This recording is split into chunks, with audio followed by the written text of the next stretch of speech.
Nous appelons la Megillat Esther, Megillat Esther. Mais attends, Mordechai aussi était dans le jeu. Pourquoi est-ce que nous appellerons pas Megillat Mordechai? Mordechai, c'était un très très grand tzaddik. Il faut savoir que Esther, à plusieurs reprises, était prête à donner sa vie. Et elle était très proche de donner sa vie. Parce que Achashverosh, il fait ce qu'il veut. C'était un rachat. Il n'avait aucun problème de faire ce qu'il veut. Personne ne lui rendra des comptes, un peu comme Poutine.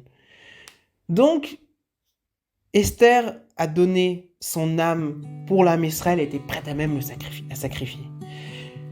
Il faut savoir que Esther, lorsqu'elle était au Michté, et que Achashverosh lui a demandé de lui dire qui est cet homme-là que tu prétends vous faire du mal.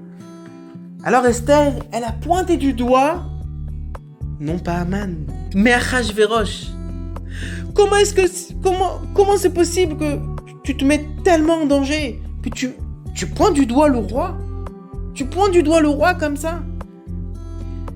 Esther savait en elle que celui qui demande qui est cette personne qui vous fait du mal, c'était Akadosh Baruch Hu. Parce qu'Akadosh Baruch Hu se trouve partout et il nous dirige à chaque instant.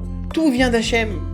Et donc, puisqu'elle savait que Akadosh Baruch Hu était avec elle, était à ces moments, elle avait une imona tellement puissante qu'elle a montré du doigt Achashverosh à qui? À Hachem.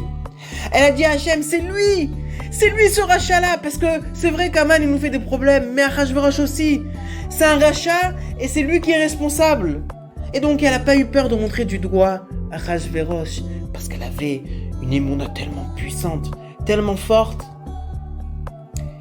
Esther, juste avant de rentrer dans le royaume de Achashverosh, de rentrer plutôt dans la salle où était Achashverosh, elle a senti tout d'un coup que, pour parler du Ham Israël et des problèmes, elle a senti que tout d'un coup Akadosh Baruch Hu s'est retiré d'elle. Et c'est vrai, Akadosh Baruch Hu s'est vraiment retiré d'elle pour voir est-ce qu'elle ira jusqu'au bout. C'était un examen.